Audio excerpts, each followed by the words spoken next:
আসসালামু আলাইকুম ওয়া রাহমাতুল্লাহি ওয়া বারাকাতুহু। আলহামদুলিল্লাহি রাব্বিল আলামিন ওয়াল আকিবাতু লিল মুত্তাকিন ওয়াসসালাতু ওয়াসসালামু আলা সাইয়্যিদিল মুরসালিন নবিয়িনা মুহাম্মদ ওয়া আলিহি ওয়া সাহবিহি আজমাইন। ক্বালা আল্লাহু তাআলা ক্বাদ আফলাহাল মুমিনুন আল্লাযীনা হুম ফী সালাতিহিম খাশিউন ওয়াল্লাযীনা হুম আনিল লাগবি মু'রিদুন ওয়াল্লাযীনা হুম লিয-যাকাতি ফাঈলুন ওয়াল্লাযীনা হুম লিফুরুজিহিম হাফিজুন। সাদাকাল্লাহুল আযীম। ইসলামকে জানি আয়োজনে আপনাদের সকলকে স্বাগত জানাচ্ছি। আজকে ইনশাআল্লাহ আলোচনা করব সূরা মুমিনে শুরুর দিকে মুমিনগণের 5টি গুণাবলীর কথা বলা হয়েছে, 7টি গুণের কথা বর্ণনা করা হয়েছে। যে গুণগুলোর অধিকারী যারা, তাদেরকে আবার জান্নাতের অধিকারী হিসাবে ঘোষণা করা হয়েছে।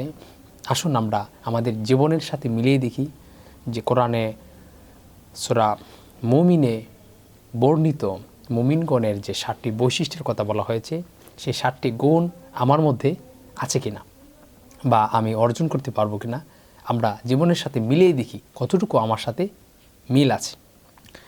আল্লাহ পাক রব্বুল আলামিন বললেন, ক্বাদ আফলাহাল মুমিনুন, নিশ্চয়ই মুমিনগণ সফলতা অর্জন করেছেন। তাদের যে গুণগুলোর কথা বর্ণনা করা হয়েছে, প্রথম, তারা বিনয়, নম্র, একাগ্রতার সাথে নামাজ আদায় করার ব্যাপারে তাদের 1 নম্বর বৈশিষ্ট্য হচ্ছে যে তারা নামাজের ব্যাপারে বিনয়ী, নামাজ আদায়কারী। 2 নম্বর তাদের বৈশিষ্ট্য হচ্ছে যে তারা বেহুদা অনর্থক কথাবার্তা থেকে তারা এবং অনর্থক কাজ থেকে তারা বিরত থাকে। 3 নম্বর তারা যাকাত প্রদান করে। 4 নম্বর তারা লজ্জাস্থানের হেফাজত করে। 5 নম্বর আমানত প্রত্যাবর্তন অর্থাৎ আমানতের রক্ষণা করে, বিস্তারিত পরে আসছে। 6 নম্বর তারা অঙ্গীকার পূরণ করে। 7 নম্বর নামাজের প্রতি তারা যত্নবান হয়। অতঃপর এখানে আল্লাহ পাক রব্বুল আলামিন কোরআনে আয়াতের মধ্যে স্পষ্ট করে বর্ণনা করেছেন। দেখেন, আমরা মিলিয়ে দেখি যে মুমিনের যে 7টি গুণের কথা বর্ণনা করা হয়েছে আমার সাথে আছে কিনা। আল্লাহ পাক বললেন, 1 নম্বর বৈশিষ্ট্য, আল্লাযীনা হুম ফী সালাতিহিম খাশিউন। আল্লাযীনা হুম, যারা তাদের ফী সালাতিহিম খাশিউন, নামাজের ব্যাপারে তারা বিনয়ী, তাদের 1 নম্বর বৈশিষ্ট্য মুমিনের। 2য় বৈশিষ্ট্য হচ্ছে আল্লাহ পাক রব্বুল আলামিন বলেন, ওয়াল্লাযীনা হুম আনিল লাগবি মু'রিদুন। মুমিনের 2য় বৈশিষ্ট্য হচ্ছে যে তারা অনর্থক কথা এবং কাজ থেকে তারা বিরত থাকে। এই হচ্ছে মুমিনের 2য় বৈশিষ্ট্য। প্রথম বৈশিষ্ট্য, তারা নামাজ আদায়কারী, যথাযথভাবে নামাজ আদায় করেন। 2য় বৈশিষ্ট্য, তার অনর্থক কথা এবং কাজ থেকে তারা বিরত থাকেন। তাদের 3 নম্বর বৈশিষ্ট্য হচ্ছে ওয়াল্লাযীনা হুম লিয-যাকাতি ফাঈলুন। মুমিনের 3য় বৈশিষ্ট্য হচ্ছে, 3 নম্বর বৈশিষ্ট্য হচ্ছে এখানে বর্ণিত যে তারা যাকাত আদায়কারী, তারা যাকাত আদায় করে। এটা সবার জন্য না, যারা সামর্থ্যবান তাদের জন্য। তাদের 4 নম্বর বৈশিষ্ট্য হচ্ছে কোরআনে বর্ণিত, ওয়াল্লাযীনা হুম লিফুরুজিহিম হাফিজুন। কোরআনে মুমিনগণের বৈশিষ্ট্য এখানে বর্ণিত 4 নম্বর বৈশিষ্ট্য হচ্ছে যে তারা লজ্জাস্থানের হেফাজতকারী, তারা লজ্জাস্থানের হেফাজত করে। তার ব্যাখ্যা হচ্ছে তারা যৌবনকে যথাযথভাবে হেফাজত করে, এটা অপব্যবহার তারা করে না। তাদের 4 নম্বর বৈশিষ্ট্য। অতঃপর 5 নম্বর বৈশিষ্ট্য হচ্ছে আল্লাহ পাক রব্বুল আলামিন এখানে বললেন, ইল্লা আলা আজওয়াজিহিম আও মা মালাকাত আইমানুহুম ফাইন্নাহুম গায়রু মালুমিন। কোরআনে এখানে 5 নম্বর বৈশিষ্ট্য হচ্ছে যে তারা শুধুমাত্র কেবলমাত্র নিজের স্ত্রী ছাড়া আর কারো ক্ষেত্রে তারা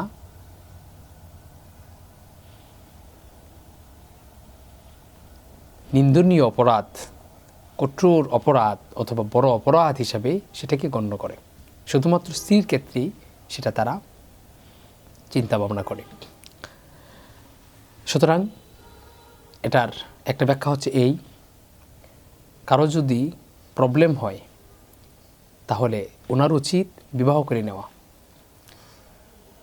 যদি এমন হয় যে বিবাহের জন্য সামর্থ্য নেই, অথবা বর্তমান সময়ে আসলে এমন মানুষ খুঁজে পাওয়া খুবই দুষ্কর যে একজন স্ত্রী তার ভরণ পোষণ চালাইতে পারবেন না বা তার দায়িত্ব পালন করতে পারবেন না, এমন মানুষ খুঁজে পাওয়া বহুত কঠিন একটি বিষয়। তো প্রথম হচ্ছে যে বিবাহ করে নেওয়া। যিনি ভয় পান, নিজের লজ্জাস্থানকে হেফাজতের ব্যাপারে যিনি ভয় পান, তার 1 নাম্বার উচিত বিবাহ করে নেওয়া।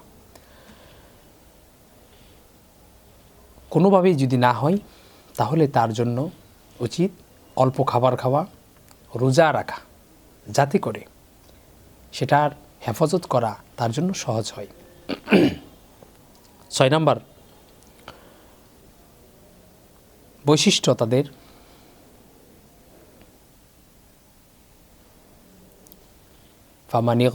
ফামানি ইবতাগা ওয়ারা'a যালিকা ফাউলাইকা হুমুল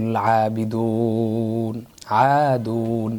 তাদের 6 নাম্বার বৈশিষ্ট্য যে তারা সেই ব্যাপারে ভয় করে যে সেটা সীমালঙ্ঘন, সেই অন্যায়কে তারা বড় অপরাধ হিসেবে তারা গণ্য করে।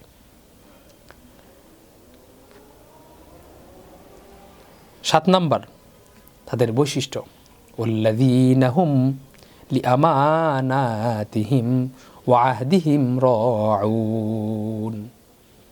তারা তাদের আমানতের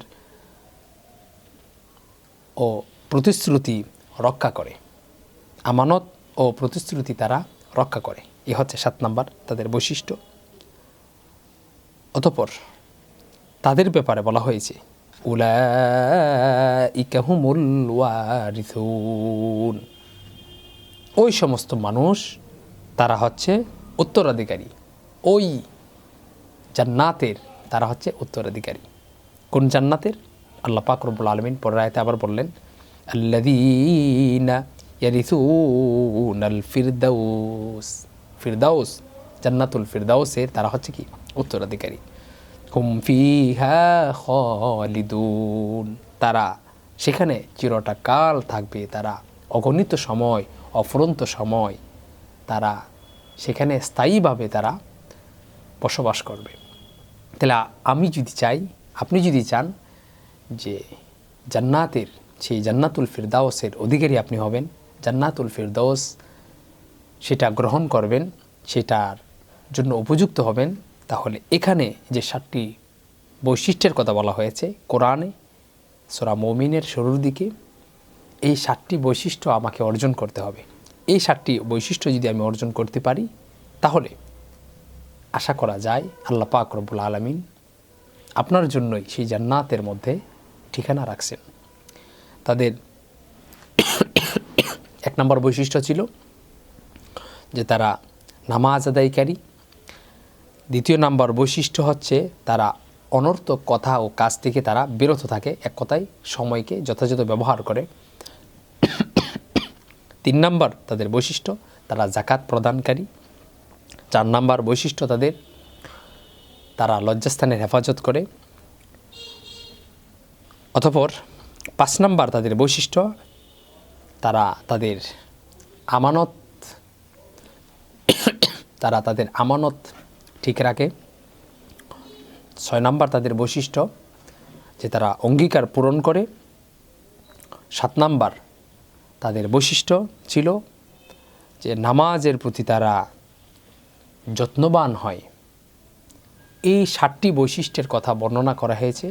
এই 7টি বৈশিষ্ট্য যদি কোনো মানুষ গ্রহণ করতে পারে, অবশ্যই মুমিন তো হতে হবে, অবশ্যই ইমানদার হতে হবে। তারপর তো মুসলমানগণের মধ্যে এই 7টি বৈশিষ্ট্য যদি কেউ অর্জন করেন তাহলে সেই মানুষের ব্যাপারে আল্লাহ পাক রব্বুল আলামিন ঘোষণা দিয়েছেন সে হচ্ছে জান্নাতুল ফিরদৌসের উত্তরাধিকারী, অর্থাৎ সে জান্নাতের জন্য উপযুক্ত হয়ে যাবে।